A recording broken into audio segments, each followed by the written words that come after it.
Hi students, in this video I am explaining about applications of Nernst heat theorem 2. That is, in my last video also I am explaining about applications of Nernst heat theorem. It is a continuation video to previous video. I am going to this. It is a second application of Nernst heat theorem, that is application of Nernst heat theorem to gaseous system. Generally, Nernst extends theorem to a gas reactant for calculating their equilibrium constants. Already we all know what is meant by equilibrium constant in chemical kinetics topic. Generally, to calculate that chemical equilibrium, that is equilibrium constant, on applying Clapeyron-Clausius equation to the solid sublimation into a gas, the general equation represented like this: d by dt ln p naught is equals to ls by r t square. Here r is real gas constant, t is temperature, and ls is nothing but molar latent heat of sublimation. P naught is nothing but vapor pressure of solids. This is equation 1. Already applications of Nernst heat theorem last వీడియోలో discuss చేసాం కదమ్మా. This ఈ second application of Nernst heat theorem. ఈ అప్లికేషన్లో Nernst heat థియరంని gases రియాక్షన్స్కి applicable చేసినప్పుడు, apply చేసినప్పుడు ఎందుకు అప్లై చేస్తున్నామంటే for calculating the equilibrium constants. Okay, ఇక్కడ రేట్ కాన్స్టెంట్స్ అని ఎందుకు అనట్లేదంటే గ్యాసెస్ మనం తీసుకుంటే కనుక suppose H2 + Cl2 is gives rise to HCl. అలా మనం ఏ గ్యాస్ రియాక్షన్ తీసుకున్నా కానీ మనకి ఆ గ్యాస్ రియాక్షన్ రివర్సిబుల్ కండిషన్ని ఓబే చేస్తుంది కనుక మనం ఈక్విలిబ్రియం కాన్స్టెంట్ని కాలిక్యులేట్ చేస్తున్నాం ఇక్కడ. Not gas reactant constant, rate constant. Here we consider equilibrium constant. This is equation 1. Next, from Kirchhoff equations d by dt ls is equals to మనకి సఫిక్స్లో రాయాలి s, ls latent heat of sublimation. s represents sublimation. d by dt ls is equals to delta cp. cp అంటే తెలుసు కదమ్మా, heat constant, that is heat capacity at constant pressure. ఇప్పుడు మనం దీనికి integration apply చేస్తే ls అంతే కదా, integration differentiation రెండు క్యాన్సిల్ అయితే ls is equals to dCp. ఏమీ లేకపోతే కనుక మనం దానికి టెంపరేచర్తో రిప్రజెంట్ చేస్తున్నాం కనుక ఈ dt ఇటు సైడ్ వచ్చింది అనుకున్నాం, dCp dt అవుతుంది. ఇంటిగ్రేషన్ లిమిట్స్ వచ్చేసరికి 0 టెంపరేచర్ నుంచి T టెంపరేచర్కి అప్లై చేస్తున్నాం కనుక ఇంటిగ్రల్ లిమిట్స్ వచ్చేసరికి 0 to Tతో రిప్రజెంట్ చేస్తున్నాం. So ls is equals to integral 0 to T delta Cp dt. So integration చేసినప్పుడు కన్ఫర్మ్గా we get integration constant. Here integration constant represented like this ls of 0. So this is equation 2. Substitute this equation 2 in equation 1. Equation 2 వచ్చేసరికి ఏంటమ్మా, ls వాల్యూని calculate చేస్తాం. Equation 1లో మనకు already equation ఉంది. So ls వాల్యూని ఇందులో రిప్లేస్ చేస్తే we get d by dt ln p naught is equals to 1 by rt square. ls ప్లేస్లో ఏం రిప్లేస్ చేయొచ్చు, ls 0 plus integral 0 to t delta cp dt. This is equation 3. Okay, next again ఈ equation 3 కూడా మనం integration apply చేస్తే ఈ dt ఇటు side వస్తే d ln p naught అవుతుంది కదా, ఆ టర్మ్కి ఇంటిగ్రేషన్ అప్లై చేస్తే ఇంటిగ్రేషన్ d డిఫరెన్షియేషన్ రెండు cancel, we get ln p naught is equals to minus ls0 by rt square. ఎందుకు rt స్క్వేర్ కాస్త rt అయింది అంటే కనుక ఇక్కడ ఏం లేకపోతే మనకి ఇంటిగ్రేషన్ అప్లై చేసినప్పుడు 1 కదా. సో ఇంటిగ్రల్ 1 అంటే మనం t టర్మ్తో ఇంటిగ్రేషన్ చేస్తున్నాం కనుక we get t. So 1 by rt square into t వస్తుంది. సో న్యూమరేటర్లో డినామినేటర్లో t క్యాన్సిల్ అయితే వి గెట్ rt. అర్థమైంది కదమ్మా, డైరెక్ట్ స్టెప్స్ వేసేసాం. ఇంటిగ్రేషన్ అప్లై చేసి మనం టోటల్గా ఇటు సైడ్ కూడా రైట్ హ్యాండ్ సైడ్ కూడా ఇంటిగ్రేషన్ అప్లై చేశాక మనకి టెంపరేచర్ టర్మ్ వస్తే కనుక ఇంటిగ్రేషన్ అప్లై చేసిన టర్మ్స్లో దీనిలో ఉన్న టెంపరేచర్ టర్మ్ని క్యాన్సిల్ చేస్తున్నాం ఫైనల్గా. ఓకే, మనం ఈ టర్మ్కి ఇంటిగ్రేషన్ అప్లై చేసినప్పుడు 1 by rt స్క్వేర్ అలానే ఉంటుంది, delta cp dt integral. Okay, again మనం సెకండ్ టైం ఇక్కడ ఇంటిగ్రేషన్ అప్లై చేసిన ఇంటిగ్రేషన్ ఇది. ఫస్ట్ టైం అప్లై చేసిన ఇంటిగ్రేషన్ దీన్ని రిప్రజెంట్ చేసాం, అది అలానే ఉంటుంది. సెకండ్ టైం అప్లై చేసిన ఇంటిగ్రేషన్ ఇలా ఉంది. దీన్ని మనం కాలిక్యులేట్ చేయడం చాలా డిఫికల్ట్, ఎందుకంటే డబుల్ ఇంటిగ్రల్ కదా. సో అందుకని మనం దాన్ని కాలిక్యులేట్ చేయకుండా అలానే వదిలేసాం. Okay, ln p0 is equals to minus ls 0 by rt plus integral 0 to t delta cp by r. So first లోపల దానికి ఒకసారి ఇంటిగ్రేషన్ అప్లై చేద్దాం. డబుల్ ఇంటిగ్రల్ కదా, డబుల్ ఇంటిగ్రల్ మనం ఒకేసారి అప్లై చేయలేం కదా, ఒకసారి సింగిల్ ఇంటిగ్రల్ అప్లై చేస్తాం. నెక్స్ట్ అగైన్ దాన్ని ఇంటిగ్రల్ చేస్తే మనం డబుల్ ఇంటిగ్రల్ డైరెక్ట్గా చేసినట్టే. సో దీనికి డెల్టా సిపి బై ఆర్ అనేది కాన్స్టెంట్ టర్మ్. 1/t² ఇంటిగ్రేషన్ ఏమవుతుంది, -1/t. సో -1/t వచ్చింది. So first time integration apply చేసాం. So we get ln p0 is equals to minus ls 0 by rt minus ఈ minus బయటకు వస్తే కనుక minus integral 0 to t delta CP by RT into DT. Okay, first ఇంటిగ్రలే apply చేసాం, second integral అలానే ఉంది.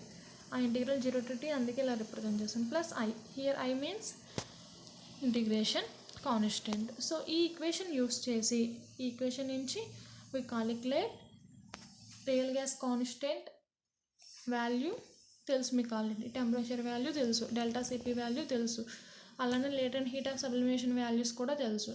So అన్ని వాల్యూస్ తెలుసు అంటే కనుక మనం దాన్ని బట్టి ఇంటిగ్రేషన్ కాన్స్టెంట్ వాల్యూని క్యాలిక్యులేట్ చేస్తాం.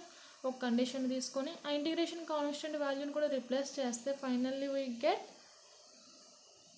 Chemical constant value. ఓకే, ఇక్కడ మనకి అన్ని నోన్ వాల్యూసే. వేపర్ ప్రెజర్ వాల్యూ తెలుసు. ఓకే, అలానే delta CP heat capacity value తెలుసు, రియల్ గ్యాస్ కాన్స్టెంట్ తెలుసు, టెంపరేచర్ తెలుసు. అలా అన్ని వాల్యూస్ని రిప్లేస్ చేస్తే వి calculate ls0. ls0 is a మనకి unknown value. So finally we calculate unknown value, I mean unknown chemical constant value. Okay, this is one of the application of Nernst heat theorem. Next, I am going to explain the next application of Nernst heat theorem, that is transition point of sulfur. What is meant by transition point? I mean మనకి కొన్ని కేసెస్లో transition temperature అని కూడా అంటారు, లేకపోతే transition point అని represent చేస్తాం. Transition point that is also a temperature. The temperature at which one crystalline form of a substance changes to other form, that particular temperature is called transition point.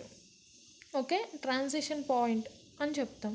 ఇంకా ఎలా చెప్పొచ్చు అంటే temperature at which a substance changes phase.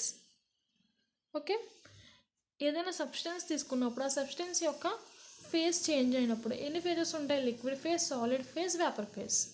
Okay, అంటే మనకి ఏదైనా temperature change మనం observe చేసినప్పుడు, I mean ఏదైనా సబ్స్టెన్స్ సాలిడ్ సబ్స్టెన్స్ అది లిక్విడ్గా చేంజ్ అయింది అంటే దాని ఫేజ్ చేంజ్ అయింది. ఏ టెంపరేచర్ దగ్గర అయితే ఆ ఫేజ్ చేంజ్ అవుతుందో దాన్ని transition temperature or transition point అని చెప్తాం. Okay, the temperature at which a substance changes a phase. Okay, దాన్నే మనం ట్రాన్సిషన్ పాయింట్ అని చెప్తాం, లేకపోతే ట్రాన్సిషన్ టెంపరేచర్ అని చెప్తాం. ఇప్పుడు మనం సల్ఫర్ యొక్క ట్రాన్సిషన్ పాయింట్ని యూస్ చేసి, ఐ మీన్ ట్రాన్సిషన్ పాయింట్ని కూడా క్యాలిక్యులేట్ చేస్తాం by using Nernst heat theorem. ఎలా క్యాలిక్యులేట్ చేస్తామంటే జనరల్లీ మీకు alpha sulphur, beta sulphur, I mean alpha form of sulphur, beta form of sulphur అని తెలుసు కదా. సల్ఫర్ యొక్క ఫార్మ్స్, అది ఎగ్జిస్ట్ అయ్యే ఫార్మ్స్ని బట్టి మనం అలా కేటగరైజ్ చేస్తాం, ఆల్ఫా బీటా. సపోజ్ మనకి ఆల్ఫా ఒక ఫామ్, బీటా ఒక ఫామ్. ఆల్ఫా ఫామ్ నుంచి బీటా ఫామ్కి సల్ఫర్ చేంజ్ అయింది అంటే ఏంటి, దానిలో మనం ట్రాన్స్ఫర్మేషన్ జరిగినట్టే కదా. సో ట్రాన్స్ఫర్మేషన్ జరిగిందంటే ఆ టెంపరేచర్ కాలిక్యులేట్ చేయాలి, ఏ టెంపరేచర్ దగ్గర అది ట్రాన్స్ఫర్మేషన్ జరిగిందో. So in the transformations of alpha and beta sulphurs may be put as follows. So ఇది కాలిక్యులేట్ చేయడం కోసం మనం delta CP is equals to beta అని కాలిక్యులేట్ చేద్దాం. ఇది ఎలా వచ్చింది, Nernst heat theorem first application idea ఉంది కదా. Delta CP is equals to alpha plus beta T plus gamma T square plus and so on. ఆ కండిషన్ యూస్ చేస్తే మనకి ఆల్ఫా ఫామ్ నుంచి బీటా ఫామ్కి సల్ఫర్ చేంజ్ అయినప్పుడు మనం ఆ టోటల్ ఈక్వేషన్ని ఇలా రిప్రజెంట్ చేస్తాం, delta CP is equals to beta T. From the measurement of heat capacities of two forms at a known temperature value of beta. ఇప్పుడు మనకి హీట్ కెపాసిటీస్ మెజర్ చేయాలంటే కన్ఫామ్గా we know that value of beta. Okay, ఆ beta value ఎంత ఉంటుందంటే 2.30 × 10⁻⁵. So మీకు ఇక్కడ transition temperature తెలియాలి అంటే కనుక హీట్ కెపాసిటీ వాల్యూస్ తెలియాలి. హీట్ కెపాసిటీ వాల్యూస్ తెలిసి మనకి కన్ఫామ్గా ఫిక్స్ అయితే కనుక ఈ వాల్యూ వస్తుంది, beta value. Okay, from the value of heat of transformations delta HT at a temperature T, the value of delta H naught was calculated as 1.757. Okay, మనకు already change in enthalpy value తెలుసు కదా. ఆ change in enthalpy ఈ condition దగ్గరకు వచ్చేసరికి beta value 2.30 ఉన్నప్పుడు ఆ change in enthalpy value ఎంత వస్తుంది అంటే మనం క్యాలిక్యులేట్ చేస్తే 1.57 వస్తుంది. సపోజ్ మనం ఈ రెండు వాల్యూస్ని యూస్ చేసి అప్లయింగ్ కిర్చాఫ్ లాస్ ఏంటి, d/dt delta H is equals to delta CP. ఈ కండిషన్ని ఈ ఈక్వేషన్ తీసుకొని మనం క్యాలిక్యులేట్ చేస్తే ఫర్దర్గా డిరైవ్ చేస్తే we get transition point of sulphur. So Kirchhoff laws తీసుకుందాం. ఆ కిర్చాఫ్ లాస్ని మనం సపోజ్ ఈ ఈక్వేషన్ ఇంటిగ్రేషన్ చేస్తే within the limits 0 to T temperature, particular temperature మనం ఎంతైనా మెన్షన్ చేసుకోవచ్చు. So 0 to T within the limits d/dt delta H dt is equals to integral 0 to T delta Cp dt. Okay, ఇక్కడ మీరు observe చేస్తే dt ఉండదమ్మా, ఎందుకంటే d/dt కదా ఇది already. ఇవి రెండు కూడా మనకి ఇంటిగ్రేషన్ డిఫరెన్షియేషన్ రెండు క్యాన్సిల్ అయ్యి ఈ టోటల్ పార్ట్ అంతా కూడా ఏమవుతుంది, ఇది క్యాన్సిల్ అవుతుంది. dt ఈ dt న్యూమరేటర్లో dt డినామినేటర్ క్యాన్సిల్ అవుతుంది. అలానే ఈ డిఫరెన్షియేషన్ అలానే ఇంటిగ్రేషన్ రెండు క్యాన్సిల్ అయ్యి మనకి డైరెక్ట్గా లిమిట్స్ అప్లై చేస్తే dh within the limits T to 0. అలానే రైట్ హ్యాండ్ సైడ్ వచ్చేసరికి integral 0 to T delta CP అంటే ఈక్వేషన్ 1 నుంచి ఏం రాయొచ్చు, బీటా టీ dt. ఓకే, ఈ లిమిట్స్ ఇందులో సబ్స్టిట్యూట్ చేస్తే delta H T minus delta H naught is equals to beta integral T అంటే T²/2 beta T²/2. This is equation 2. At transition temperature మనం transition టెంపరేచర్ని Tiతో రిప్రజెంట్ చేస్తాం. The two forms have been found to be in equilibrium. Two forms means alpha form, beta form. Alpha form of sulfur and beta form of sulfur are equilibrium at transition temperature. ఎందుకంటే ఆ transition టెంపరేచర్కి below అయితే కనుక alpha ఫామ్లో exist అవుతుంది, above అయితే కనుక beta ఫామ్లో exist అవుతుంది. సో అది అక్కడ ఈక్విలిబ్రియం కండిషన్ అనేది మెయింటైన్ అవుతుంది ట్రాన్సిషన్ ఫామ్కి మధ్యలో, ఆల్ఫా ఫామ్కి బీటా ఫామ్కి ట్రాన్సిషన్ పాయింట్ దగ్గర. సో ఆ కండిషన్ యూస్ చేస్తే కనుక మీకు ఆల్రెడీ తెలుసు at equilibrium condition delta G కానీ డెల్టా హెచ్ కానీ అన్నీ కూడా 0 అవుతాయి. అలానే మనం టెంపరేచర్ కూడా 0 కింద కన్సిడర్ చేసుకుంటే కనుక limit T → 0 delta G is equals to limit T → 0 delta H equals to 0. Okay, ఈ కండిషన్ని మనం ఈక్వేషన్లో సబ్స్టిట్యూట్ చేస్తే, దట్ ఈజ్ ఈక్వేషన్ 2లో సబ్స్టిట్యూట్ చేస్తే delta H T minus delta H naught is equals to beta Ti²/2. ఎందుకు Tiని రిప్రజెంట్ చేస్తామంటే మనం ఈ కండిషన్ అప్లై చేస్తున్నాం. ఈ కండిషన్ అప్లై చేసినప్పుడు ఆ టెంపరేచర్ ఏమని తీసుకున్నాం మనం, inversion temperature, that is transition temperature అని తీసుకున్నాం Ti. అందుకని T is replaced by Ti. So delta H T minus delta H naught is equals to beta Ti²/2. ఇప్పుడు మనకి డెల్టా హెచ్ నాట్ అంటే ఏమని తెలుసు, 0 అని తెలుసు. ఆ వాల్యూని అందులో రిప్లేస్ చేస్తే 0 is equals to delta H T minus beta Ti²/2.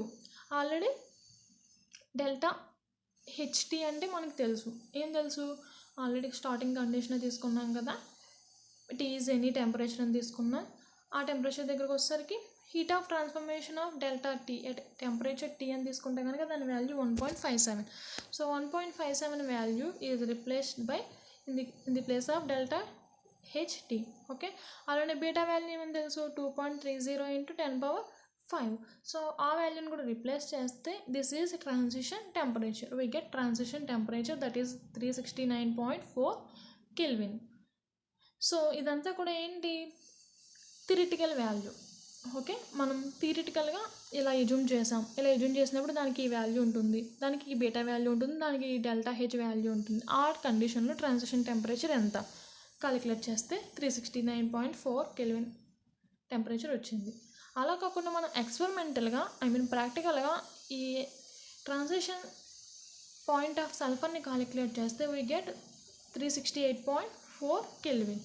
So experimental results are equal to theoretical results. So it is a good agreement.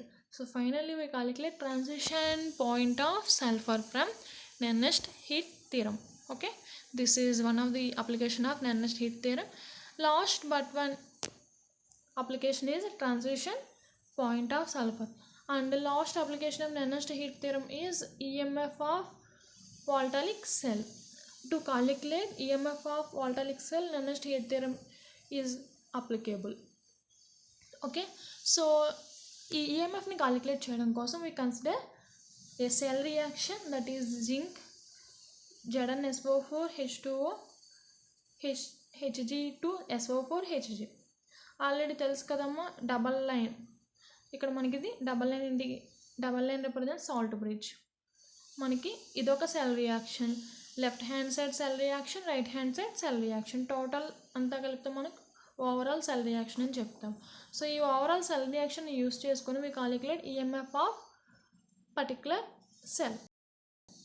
Reactions ఏం జరుగుతాయి ఈ సెల్ రియాక్షన్లో చూస్తే కనుక, లెఫ్ట్ హ్యాండ్ సైడ్ వచ్చేసరికి జింక్ చేంజెస్ టు Zn+2, అలానే Zn2+ కాస్త ZnSO4గా మనకి reaction involve అవుతుంది. నెక్స్ట్ ZnSO4 వాటర్తో రియాక్ట్ అయ్యి ZnSO4 H2O కింద ఫామ్ అవుతుంది. ఫైనల్గా Hg2+ is gives rise to Hg2. Okay, ఆ రియాక్షన్స్లో ఈ పర్టికులర్ రియాక్షన్స్ జరిగినప్పుడు హీట్ చేంజెస్ వచ్చేసరికి represented with Q1, Q2, Q3, Q4. So జనరల్గా net heat change 10 degrees centigrade దగ్గర రిప్రజెంట్ చేసినప్పుడు దట్ ఈజ్ హీట్ చేంజెస్ అంటే ఏంటి, ఎంథాల్పీనే కదా. సో ఎంథాల్పీ రిప్రజెంట్ చేస్తే కనుక overall enthalpy is equals to Q, overall enthalpy is equals to summation of heat changes.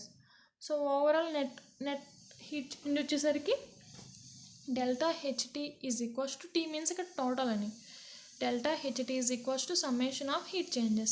Summation means మనం ఏవైతే హీట్ చేంజెస్ తీసుకున్నామో అన్ని heat changes, that is Q1 + Q2 + Q3 + Q4. So ఇవన్నీ కూడా మనకి calculate చేస్తే -139.5 kJ/g ఈక్వలెంట్. ఈ per gram equivalent అనేవి units. Okay, which is obtain from calorimetric measurement. Calorimeter అనేది మనకు ఒక ఇన్స్ట్రుమెంట్ ఉంటుంది కదా, ఇన్స్ట్రుమెంట్ ద్వారా we calculate finally this EMF of cell. This is final application of Nernst heat theorem. To this applications of Nernst heat theorem completed. Thank you.